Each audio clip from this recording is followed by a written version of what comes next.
Hello, everyone. Welcome to Conversations at IIAS. We have our dear friend John Espinosa as our guest today. And the conversation that we're going to have is from Colombia to the US space industry, now at Axiom Space. Let's introduce himself. John was born and raised in Colombia, moved to the US pursuing a dream many consider impossible, and today works at the commercial space industry at Axiom Space. This conversation is about the path, the challenges, the interest, the mindset, and what the new space era means for people around the world. So, John, welcome to the Conversations at IIS podcast. Hi, David. Thank you for having me here with you, and welcome to everybody that is joining us online at this very late hour. Thank you, guys. Thank you, guys, for being here with us tonight. So, we're going to start with a question number one. John, how do you usually introduce yourself? Oh man, that's an amazing question. So here it goes. Hello, my name is John Michael Espinosa Duran. I am from Cali, Colombia. I have a bachelor's in electrical engineering, a master's in electrical and electronics engineering, both from Universidad del Valle in Cali, Colombia. I have a master's in chemistry and a PhD in chemical physics, both from Indiana University. And as you know, David, currently I'm taking classes with IIAS as time allows to maybe get a master's in Aeronautical Sciences. Yeah, and I have always been interested in space. I have the opportunity to start my work in aerospace sciences and space many years ago. I was able in 2006 to travel to Spain to do research on the effects of space radiation on electronic devices. From that research, for about 4 years, I was able to publish around 10 IEEE papers on that topic.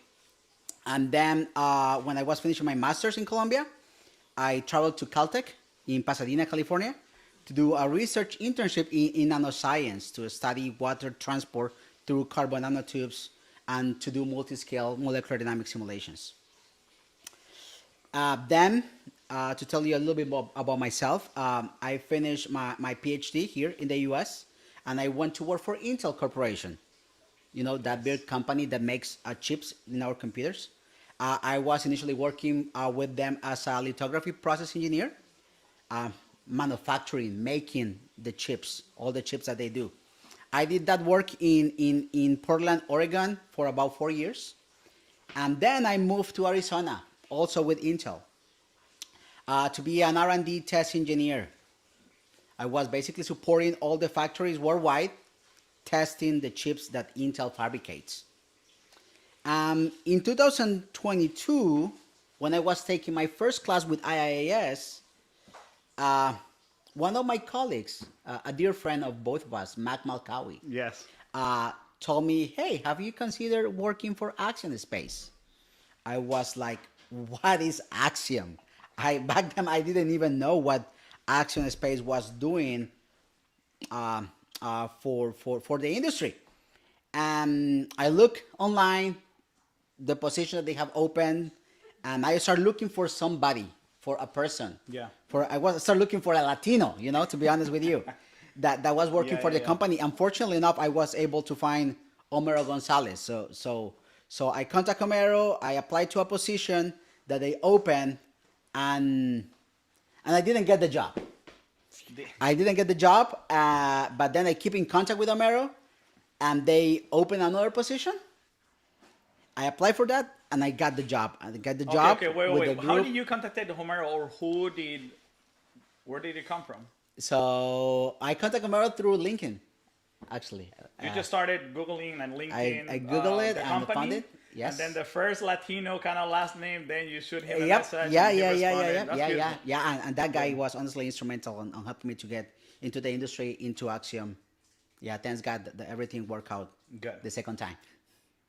And then all of a sudden you got hired into Axiom Space. Yes, I have been with Axiom over 3 years now. Okay. Yes. Time flies. In that Yes. very moment, that's where actually John and I actually met at IIS. A couple of years ago. So very interesting story. It seems that you are if I will nickname you, you're a space nerd. Yeah, you're Yeah, just collecting degrees, collecting masters and PhDs. That's just wonderful. What was a thank you. defining moment in your maybe when you were a child that you decided to pursue that career in space? Oh man, that's a great question. And honestly, I don't want it to sound like a cliche or a cliche answer, but it's like since I was little, I always wanted to be in space. So when I was about 12 years old, uh, I remember there was a book in the bookshelf of my house. It was an old encyclopedia, like from the 70s, right? And we're talking that it was about 1995, 1996, and this in this book, in this encyclopedia, this specific book was about science in general, and it had a section about space and space exploration, and it had drawings about rockets, and it had descriptions of the rocket launches and moon landing and Yeah. how a rocket work. And man, since then I knew that I wanted to work in the aerospace industry, and Yeah. why not maybe become an astronaut. Absolutely. So since that time, man, by the grace of God, I knew what I wanted to do. I knew that I wanted to be a scientist. I knew that I wanted to come to the U.S. to do a PhD. And I know that you cannot see it, but my wife is in the audience here in the room, and she can attest. We have Yeah. known each other for more than 25 years, and since we know each other, she can tell you Yeah. that I was all about space. I was all about maybe be an astronaut one day, preparing myself to be there and come to the US to make this dream become a reality. Yeah, it seems that you had that vision since childhood. Not many people know what to do in the next, let's say, 1 year, let's say a month. People at that age normally play video games just like myself. I wanted to skate and just play video games all the time. I didn't know what to do next week. So it's just impressive that you laid out your life that way. But I believe well, me as Latino, I can say that with confidence. You know, must understand by then that the US was a couple of countries far away from you. Not only that, the visas and the knowledge and maybe the language. Do you know English back then already?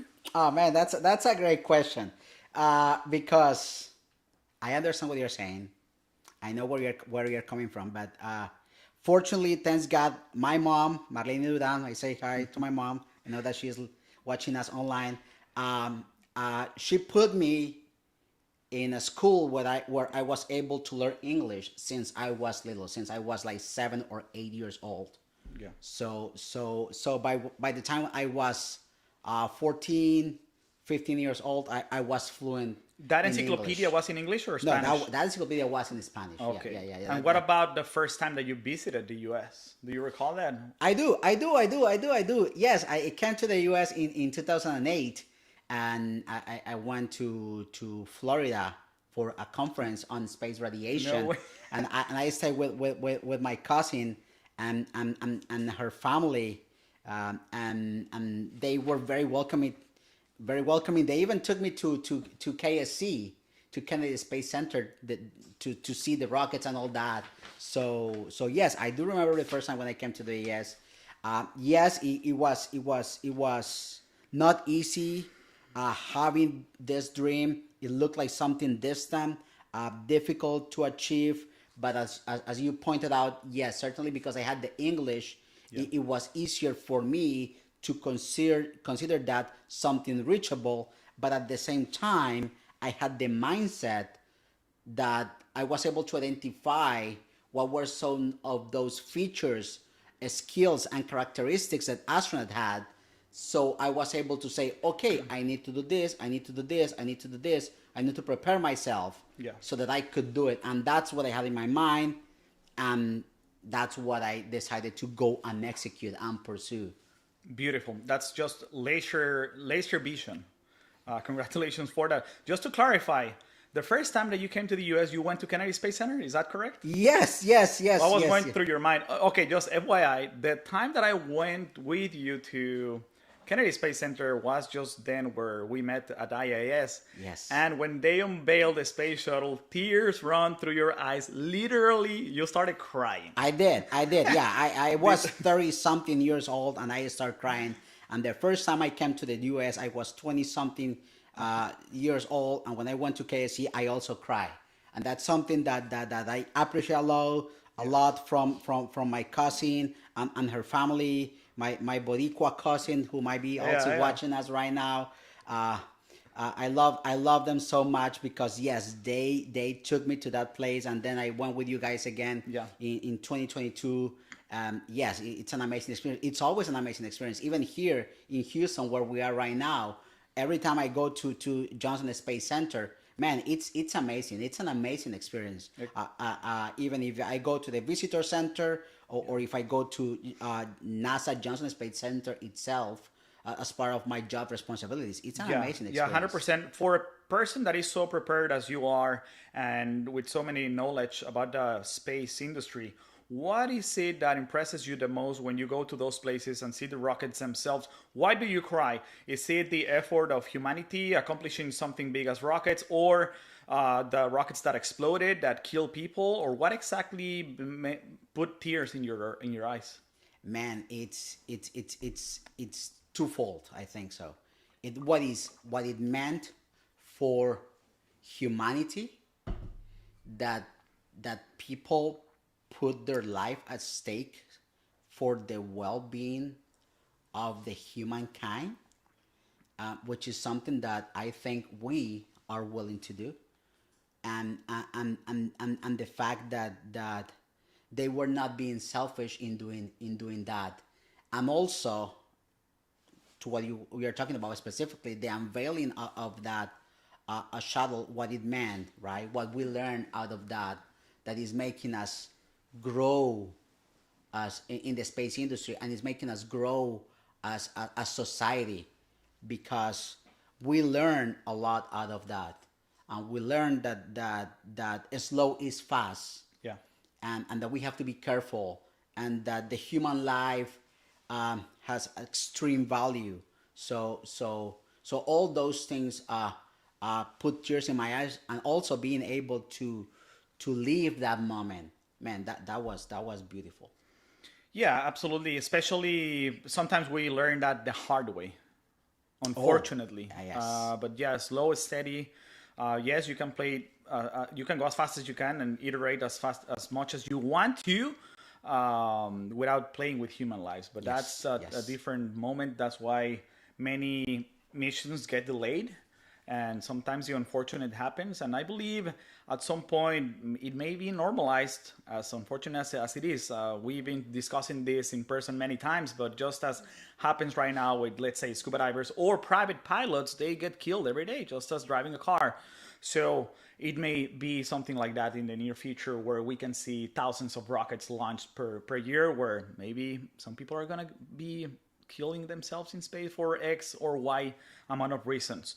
So, changing the story, what did it felt moving to the US? What type of barriers did you had to overcome to come? First, I know it was the tourist visa, but then your first job at, what was that, IBM? Intel. Intel. How was that?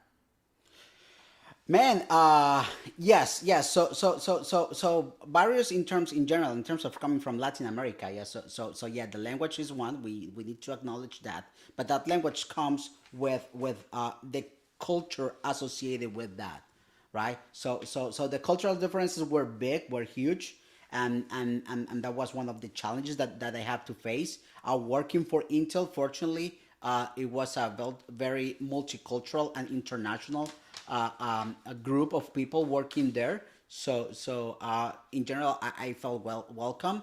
The work was hard, like any other work, but I am very thankful with Intel, because they sponsor me to become a legal permanent resident in Yeah. the U.S. So that was something great Was that that a they did. special favor or just in the Oh, first no, it's interview? part of the process. It's part Yeah. of the process of the package that they offer people like me, that come to work for That have them. special skills. You No, can mention yeah, that. yes, I mean, yes, but it was not a special treatment. It's part of their, was part of their package. And obviously, you were prepared by then. That's why it happened. So, congratulations. Yeah, That's thank you, very good. thank you, thank you. What habits or mindset have helped you survive phases where you think like maybe giving up, maybe the space industry, it's very hard for X, Y, or Z. We know there's ITAR. So, what moments have you remembered that were very close for you to giving up the dream? Or maybe that has never happened? Oh, man, good, very good point. To be honest, nope, I have never considered giving up of the dream. Um, I think that God have always gave me the courage, the desire, and the willingness to keep fighting this battle. You know, I need to acknowledge that it has not been easy. I need to acknowledge that I have found difficult people in my way. I have to acknowledge that it has required effort, but in one way or another, God have always given me the strength to continue on this. You know, maybe the path that I plan or that I draw in my mind at the beginning was not the path that I follow, but that's part of what is required for this journey and for the journey of life. That you have to be resilient, that you have to be flexible, but at the same time you need to be prepared to whatever it's coming your way. Correct. So and that is actually one of the skills, the virtues that astronauts have. That they are people that are trained, prepared, but that are able to respond with precision to whatever events happen Absolutely. in their journey. Now let's go back to IIAS. Let's talk about that, the institute as a tool. Now that you mentioned that story about Mac Malkawi, which we say hi to our friend, he's in Dubai. Going back to that, what do you think you ended up at IIAS? How did you ended up there? There must be a story in that too. Yes. There is a funny story. So I was following the career of two people that have been an inspiration to me. So I was following Jahaira Sierra, who is right now at Blue, and the other one was Cyan Proctor. Okay. So I knew about them, and I was following what they were doing. And around 2016, just by coincidence, I met Jahaira in a conference in Washington, D.C. And I literally encountered her walking out of a conference room, and I was like, hey, Jahaira? And she was like, yes. And we started talking in Spanish for like 45 minutes. And that's when she told me about the institute back then, Project Possum. Oh, yes. So okay. she told me about Project Possum, and I started looking into that. And in 2019, I applied to Project Possum, to that program. And if you remember, the 2019 hit COVID, COVID hit us in early 2020. So I only started classes like in 2022, something like that, when everything reopened and we were allowed to. But that's how everything started with IIAS. Interesting how fate comes to this way, because I didn't apply to that one. I actually got to know about the institute in the Inspiration 4 launch in some party. Somebody told me about it. It was actually Guadalupe. Hi to Guadalupe. And he's the one that recommended me IIAS. But I've been doing my own research and I didn't come across the institute. So it's very good always to hear back. I think most of the students have been by word of mouth, just as your case, just as my case. So it's beautiful. Thank you so much to all the students and all the people who have been giving us the opportunity to come across here and be having these opportunities and recommendations. You just mentioned yourself how the institute, just by the networking itself, ended up you becoming to apply into Axiom, which was a company that you didn't even know about. So that's just beautiful to see how the community, we are helping us each other. But go back and please let me know, and let me ask you, what was the very first day at Axiom? What was going through your mind? Before that, it's interesting how our stories are indirectly connected to Cyan Proctor, because Inspiration 4 was Cyan was the pilot. Yeah. So Inspiration 4. So that's interesting. So my first at Axiom, it's interesting because it's something that it's important to mention that space in general is not as glamorous, at least in my opinion, as people think. Right? Uh, it was like any other job, maybe with the exception that I was on the hallway of the company, and I saw MLA, Michael Lopez Alegria, Yeah. and then I saw Peggy, and I was just in awe.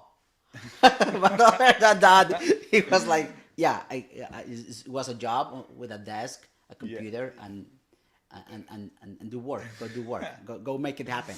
So, but yeah, seeing them it was just a jaw dropping moment. Absolutely. It was like, okay, finally, maybe you said to yourself, finally, I am where I belong.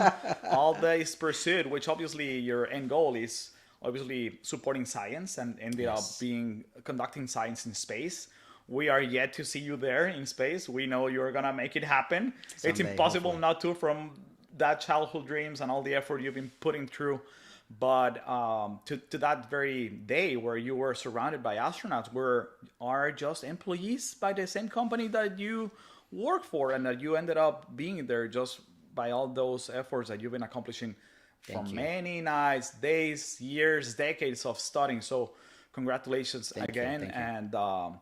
And then after becoming there, was there a moment where you just felt normal, like another employee, or you show up to work as passionate as you are? I know you guys have a big dream of setting up probably the first commercial space station in space, the replacements of the IIAS. So that's just fantastic. If you can tell us something about that. Sure. Yes. Yes. As you mentioned, Action Space is working on the first commercial space station. Yeah, we as is public knowledge, we have a contract with NASA so that we will be able to attach our first module to IISS, uh, and also we have the contract for the spacesuit, the design of the spacesuit for going back to the moon. Yes. So that's amazing. And also recently it was just announced Friday that we got AX5, our next private astronaut mission to IAS. So yes, Axiom is doing fantastic things right now. I am very fortunate to be part of that. I am very fortunate to support on my everyday activities. The development, the testing, because that's what I do. I'm a test engineer for Axiom, of the hardware that we are trying to prepare for those projects. So yes, it's something super exciting to me, Yeah. knowing that I will be part of something greater than me. That I will be helping humankind going back to the moon. I am helping to maintain the presence of humans in space, as we have been doing for the last 25 years with IIAS. So man, that's amazing. That's amazing. So yes, I as in any other job, there are difficult days. We cannot sugarcoat it, but man, coming to work, it is amazing. Thinking about I'm gonna test a piece of hardware that is gonna be up there in space, helping humanity, because that's the reality. Space is not, it's not only for sake of a space. It's to help improve our lives here on Earth. You are exactly right. Exactly right. And Sorry, go ahead. and let me clarify something. I think it's important. So whatever I'm sharing with you guys here today, it's my personal opinion. It should not be considered in any shape or form Axiom's space opinion, or I am not talking on behalf of Axiom. These are my personal opinions.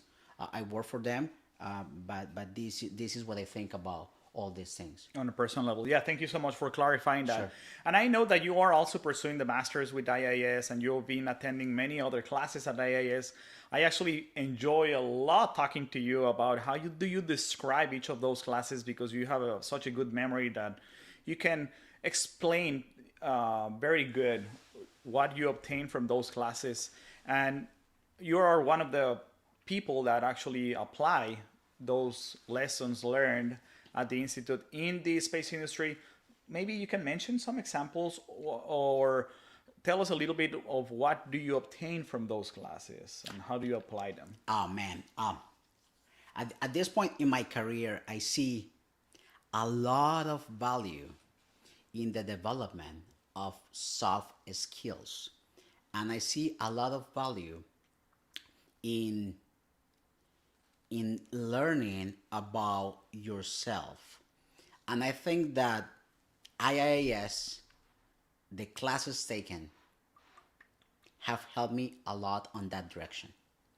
I think that beyond the technical knowledge provided by the instructors, by the institute, the in-person classes, I think that the most important thing that I have get out of all these classes is how much I have learned about myself. For example, being inside a spacesuit, which is basically a self-contained spacecraft, Yeah. being able to handle yourself in that situation, being able to control your body and your body movements, being able to remain calm and knowing how to respond given a protocol, a procedure. Yes. Those are amazing things that you can apply everywhere you are in this planet or outside of it. So it's learning about yourself, it's learning about life. Being inside a cave, simulating an extravehicular activity that teach you about team dynamics, leadership, following instructions, following procedures. Those are things that help you to grow as a person, that go beyond just knowledge or technical knowledge. It's knowledge for life. So I think that that's one of the greatest things that I have learned or that I have received out of IAS and IAS classes. Yes, we have fantastic instructors. Don't take me wrong. We have people that train astronauts for many years. We have people that have tried to be astronauts. They have been candidates that are now going to space because IIS have sent somebody to cross the Kármán line. So yeah, don't take me wrong. There is a lot of technical experience and knowledge there, but what I appreciate the most is that development of soft skills that I have been able to do to get. You see, people, that's why I told you guys that John has a very special way to express himself about the Institute. So thanks again, John, for sharing that experiences with us. And probably you also can provide some of that feedback learned, which you also do at the Institute, right? Every single student provide feedback about movement of the spacesuit or just developing some of the tools that we are going to be integrating them.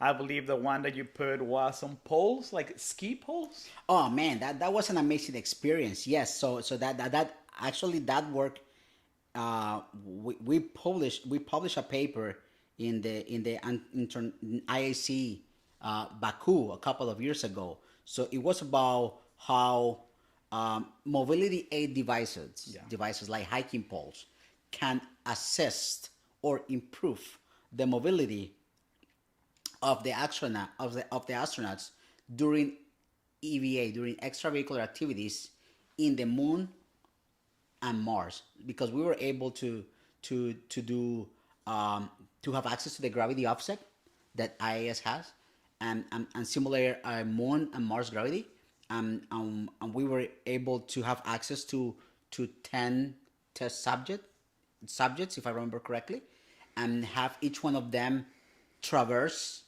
the terrain with the assistance of the hiking poles, without the hiking poles, just one, two, left hand, right hand, etc., and do a combinatory test, and I have everybody experience, and we recorded in video, and then my God, I have like 1 terabyte of videos of all the people that did this. We have like 5 different cameras.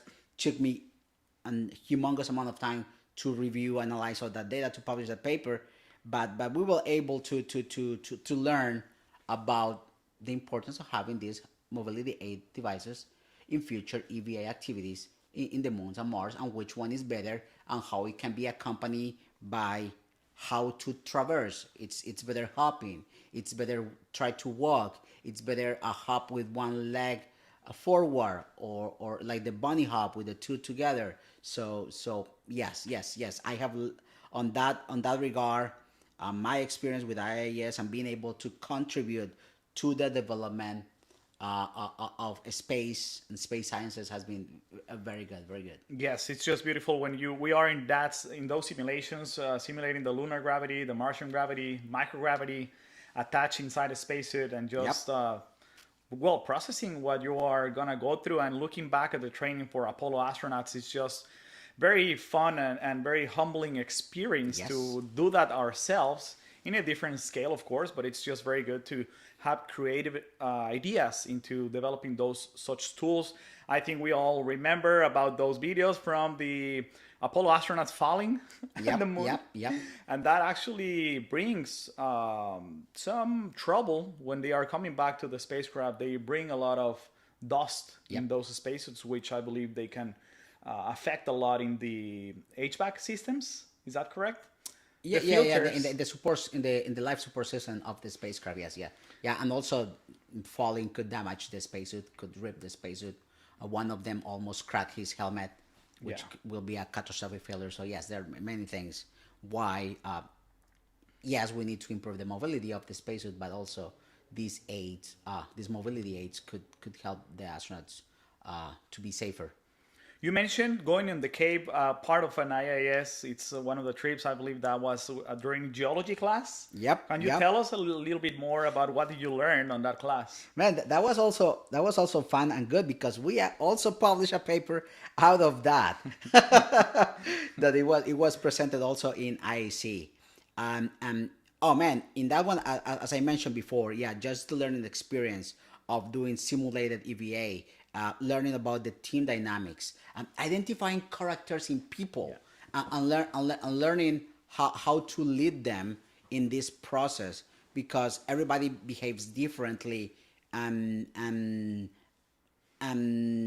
they not all of them receive instructions the same way, or execute the procedures of the process the same way as expected, or as you have it in mind, because in the specific case that you are talking about, this was the first time we were doing this as a group. So it was not that we practiced it before, right? Yes. With the experience that last 3 or 4 days, if I remember correctly, we start getting better at that. And we clashed a couple of times, if you remember. Yes. And that helped, if not to improve the dynamics, to clarify roles, responsibilities, and expectations out of each one, given the characters. So that's important. That's very important. That's why, as you know, crews train for so much time, so that all those things can be smooth before they get into a spacecraft for a week, 2 weeks, or 6 months. Correct. You're giving such good examples, and you're just bringing me back to what you said about learning about that yourself. We are different in character. Absolutely. And I also remember going into that cave with yourself, and you also helped me to correct me in some ways. I get overly excited. Being in a cave, it's just fantastic. I'm like, okay, I need to explore this as soon as possible, going through the narrowest and darkest places right now. So sometimes you need to have problems with your team in order to learn that about yourself. So thank you for correcting me in that. Sure. Also, the IAS instructors being very patient with people like myself, which we get overly excited. But yes, it's just other perspective. So in differentiation of the academics that you also learn, also that development about yourself, and between us teammates and crewmates in those missions, then it's just fantastic to be iterating, giving creative ideas on how to become better for the next classes, implementing other stuff, which is what our instructors accomplish. Most of them are ex-NASA people that know a lot about procedures. So it's very nice to see when we volunteer, you've also gone and helped us in some classes after you even graduated, just going back and seeing those iterations, it's always fantastic to see how the institute is getting better and how much the instructors are learning from us, the students, right? But also giving us the ability to write those papers. I believe that's super important to kind of put that into a scientific papers study and somehow save it so other people can learn about that. And thank you for that. Thank you for also inviting more people to the IIAS. Going back to Latin America, because you've touched that, you also brought your flag. It's beautiful. We're proud as Latin Americans. So what is a dream that you would like to see in Latin America accomplishing towards the space industry? Man, I think that Latin America could be or should be, I would say, the next India. I think that we have the potential of execute at a very low cost compared to the US and Europe space related projects. I think that we, Latin America, should work together in the development of a launcher, right? And I think that we should be able to do it. And we should be developing as a community a human spaceflight program. Put egos aside and focus on let's push this together. I think that we have the quality of people so that we can execute on this. I think that the operational costs in Latin America are significantly lower than in the US or Europe. So we could do it. I think, and that's what I bring the India example to the table, because they have been able to do it. And when you compare the cost of a launch in India of a spacecraft, how much it costs them to develop a spacecraft is a significantly lower cost, because their cost of operations is much lower. I And they believe have that was high quality people. the country that sent the spacecraft to Mars at a lower cost than the actual movie, The Martian. I think it was India, and of course they are doing fantastic stuff and accomplishing at a very fast pace. Not only as a country, but also in the private sector. I know they are developing launchers now that you're talking about that. And yes, we have many things to learn from them. There was a statistic that came to my heart once I read that, and it's the case that they are the number one people that read the most in the entire world. Oh, wow. It's not by coincidence that they are being most of the CEOs in the tech companies in the US are from India. So that's just fantastic to point that out. And going back to Latin America, do you refer that idea of creating a launcher as getting together from different countries, or you're talking about Colombia? No, I'm talking about Latin America as a whole. I think that we should get together. I mean, the Europeans know that just one single country that developing all this will be too expensive. It will be very difficult. So they are getting together in developing all this technology. I think that Latin America could do the same, right? I think that we could and we should get together and try to develop a technology for space. Yeah, correct. There's many things that should be accomplished that way.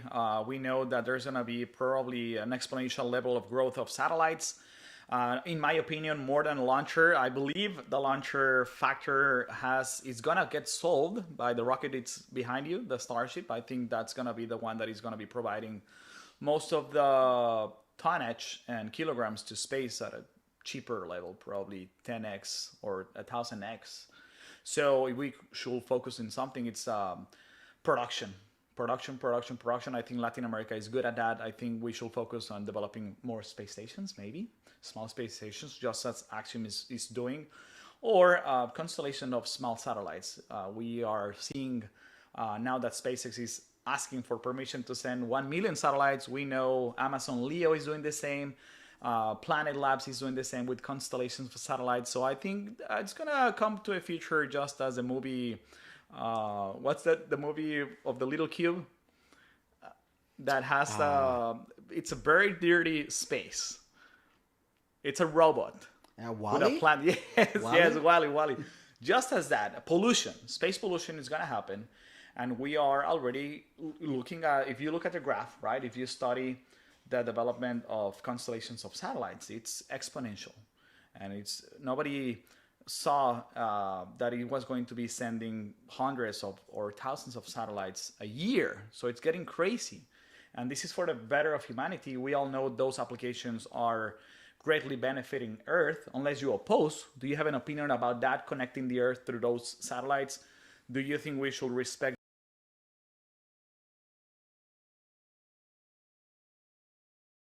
I think that we should respect each other and consider that that's a shared space that belongs to everybody, including the astronomers, and that we need to explore deep space using ground-based stations, ground-based satellites, and they need that space up there, that clear patch of a sky, so that Correct. they can could look farther. And of course, they have Hubble, they have James Webb and other satellites. Satellites, telescopes up there. But yeah, the ground-based exploration, it's a huge community that has a strong impact on things here. So It yes, is. I they think should it's be hard respected. to put a balance, but I think overall it's just gonna win always the telescopes that are gonna be in space. We're talking about creating a lunar base. That's part of the current administration's main goals, to set up a lunar base. So if you can accomplish that, then you can put telescopes as well there. There's permissions already given to the government to create reactors in space. You must know more about that than I do, per your studies as a chemist. So I believe once you have enough power, then you can accomplish most of the things that can needed to improve the astronomy community. So we shall see the development on that. But can you tell us a little bit more about competition from Axiom? Is there a race, just as Blue Origin is doing with SpaceX right now, to go back to the moon? I'm talking about a space station. Uh, Do you guys see I mean, yourself as? we you know, there is competition for the commercial LEO destination program at NASA. Who's gonna put the first commercial space station? You guys know the competition. We have VAS, Blue, Nanorax, Axiom, and I might be forgetting somebody else. But yes, there is competition out there for who's gonna do this first. I believe that Axiom is gonna be the first. I know how much progress we are making on that direction.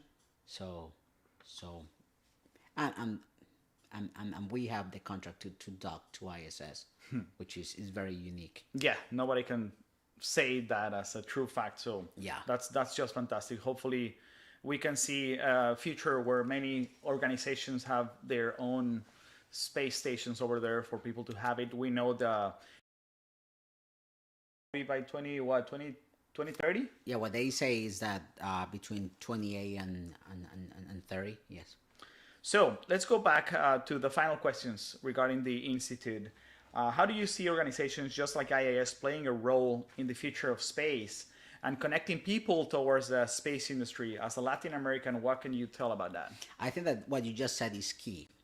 I think that the role that ISS play is as a connector, as that channel for networking for professionals interested in space.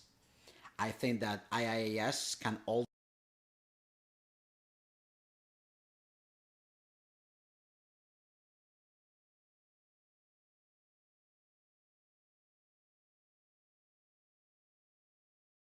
not someday be an astronaut. I mean, you know this. I think that until this point, I think that it's 10 or 15 people that have been part of IIAS community have Yeah. been able to go to space. Yes. So that is a testament that the training that is provided by IIAS, it is of the best quality, and it is enabling individuals and providing skills to individuals that is getting them closer to that dream of reaching space in one way or another. Also, I think that IIS can provide formation and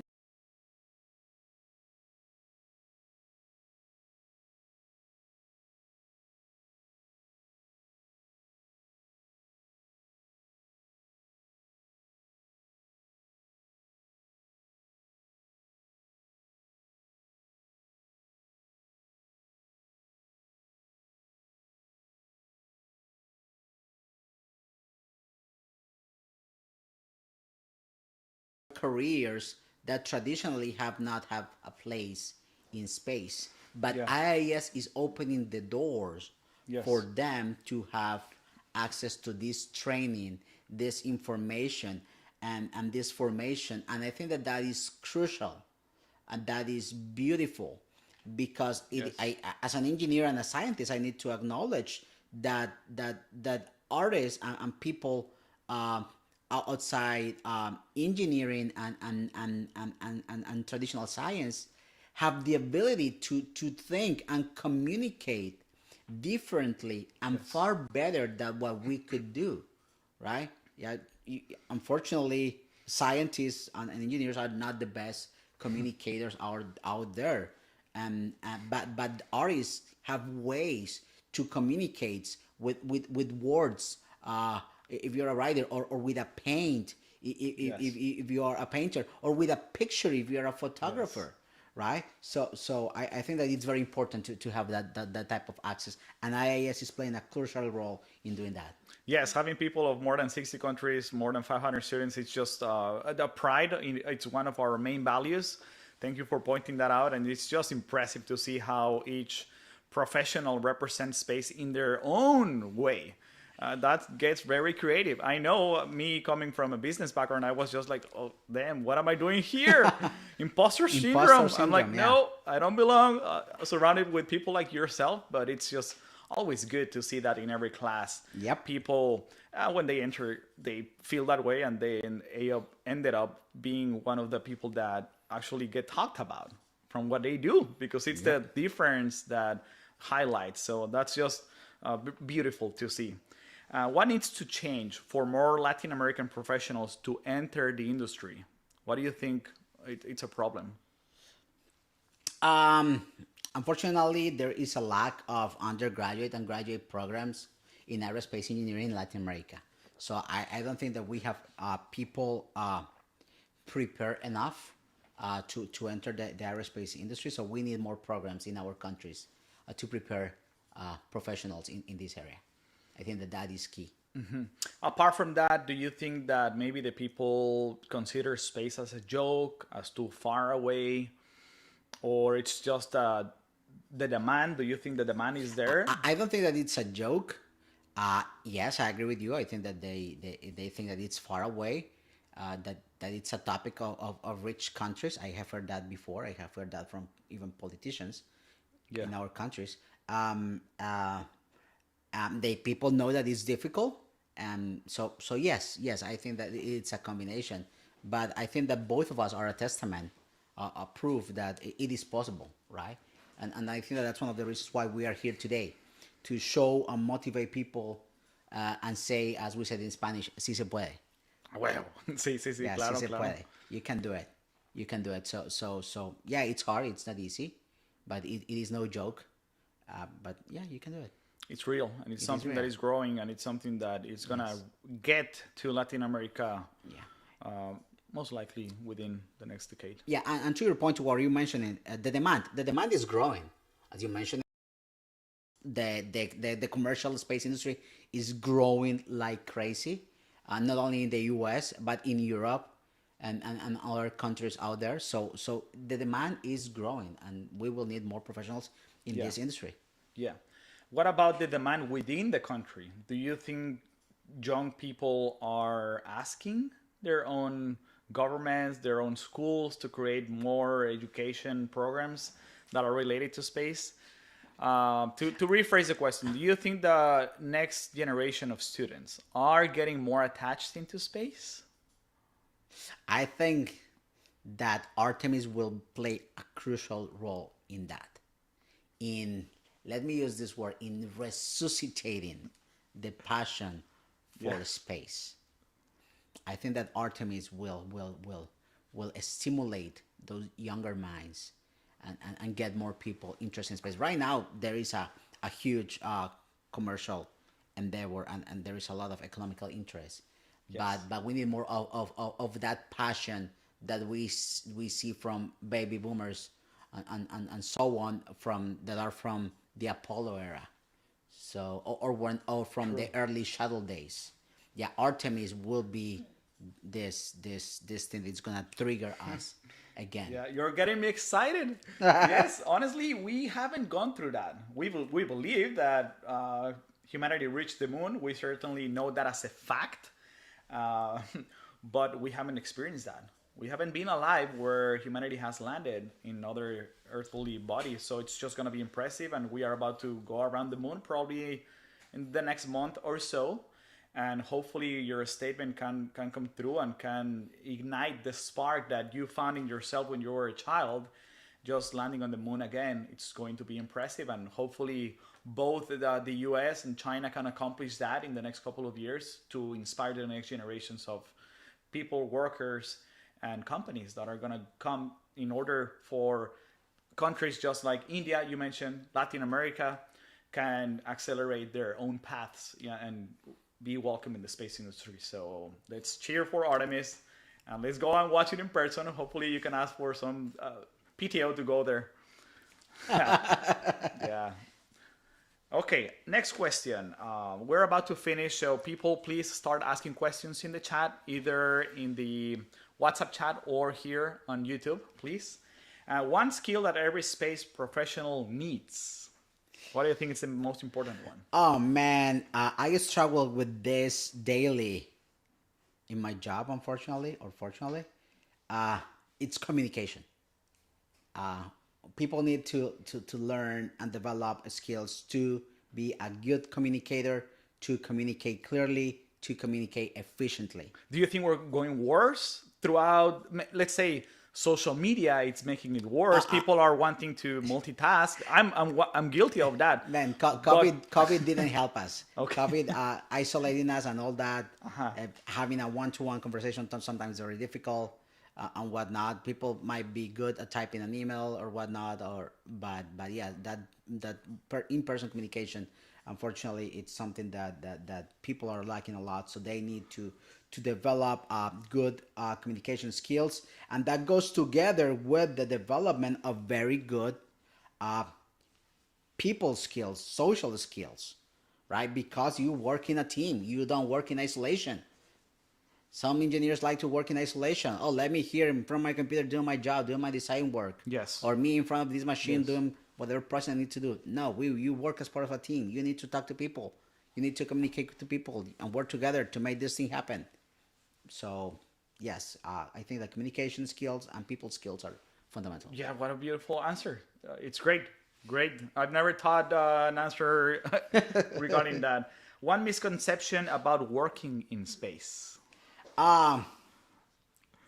Um, that usually space is not as glamorous as everybody think, and it's not always about the latest in technology. It's more about reliable, proven technology that will not fail. Yes. Because once it's in space, it will be difficult to send somebody to fix it, replace it. It's very expensive. Yeah, the space shuttle was a miracle. That was not supposed to happen. But it was just, I think it was the most impressive repair that has ever been done, at least in space. Do you agree?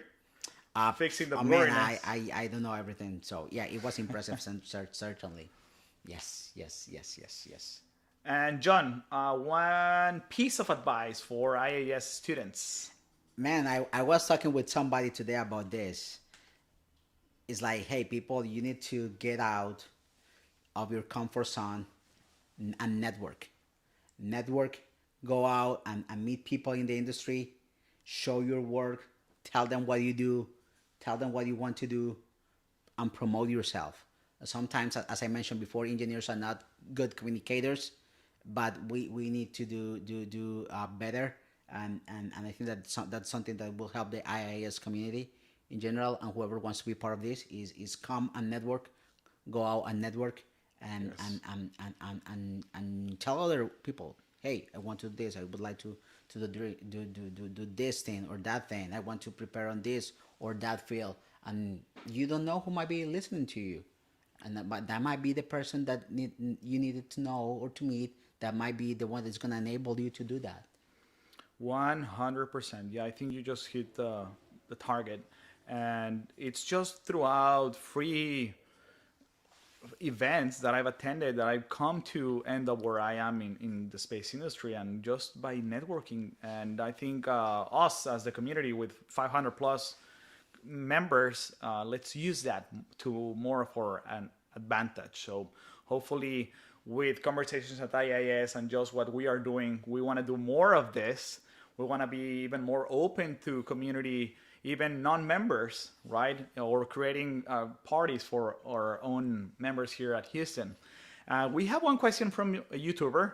This is, if you had a chance to go back in time to do things differently, will you take it? And what will you change? Oh my God, that's a very difficult question.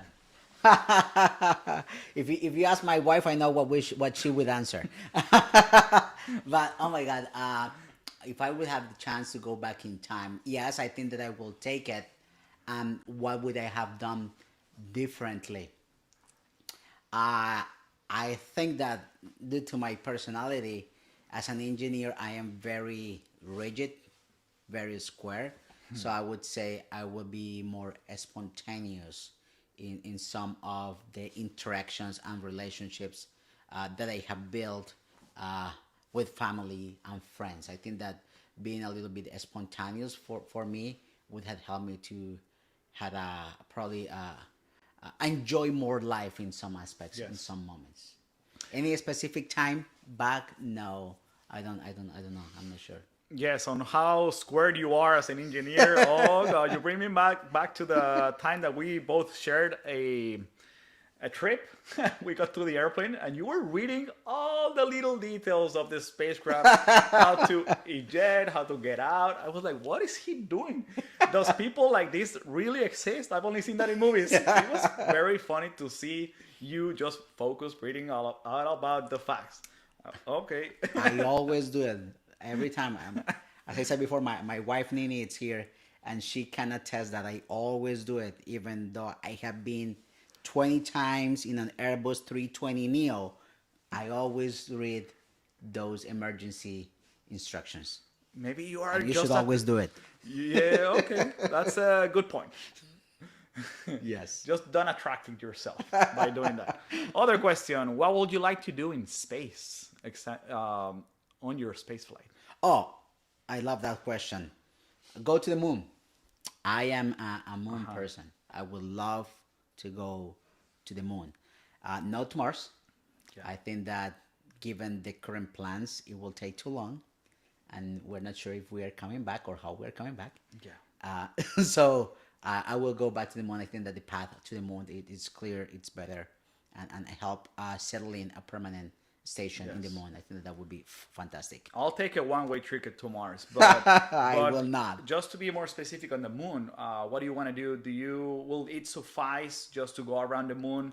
Do you want to do a space Oh, that's what I said. walks? Moon walks? Support settling, Settling. settling on the moon. That I would love to be part of that. Yes. Beautiful. Establish a moon base. That's the goal. Not the ISS, not space itself, but the moon. Yeah, yeah. We'll see you there, John. Hey, hopefully, man. I wish. And last question that we have: what is your next milestone? Oh man, we didn't talk about that. So it goes in two directions. So I'm in the process of becoming a US citizen. I saw. And then the next milestone will be learning how to fly a plane. I mean, I already have taken some lessons. I already flew a couple of planes, Cessnas, Grumman's. So, but I need to get my pilot license, private pilot license. What's the goal? VFR. 2026? Man, yes. I have the money saved, so now I can do it. No excuses. It's saved now, and you must deliver this. Yes. Okay, yes. we'll make a promise here with the institute. Hey, Once you man, get your license, we'll put a post I'll for do my you. best. My wife doesn't want me to learn how to fly yet. It's too risky. Too many planes have come down in the last couple of weeks. So By the meticulous person you are, you will become a very safe pilot. Oh, And then thank you. hopefully she'll enjoy that. You will give her enough kisses and make her happy in that airplane. So John, thank you so much for coming. and driving all the way here. I know Axiom is not in Houston, it's in another city, but you guys are very far away. So thank you so much for the drive, and also to your Sure. beautiful wife that is here. Thank you, David. Thank you, David. Thank you, Noel, behind the scenes, controlling all the cameras, mics, and everything here. Thanks for the help. Thank you, everybody, for joining us from wherever you are. And please feel free to reach me through social media. I have Facebook, LinkedIn. I'm sorry, I'm not in the other ones.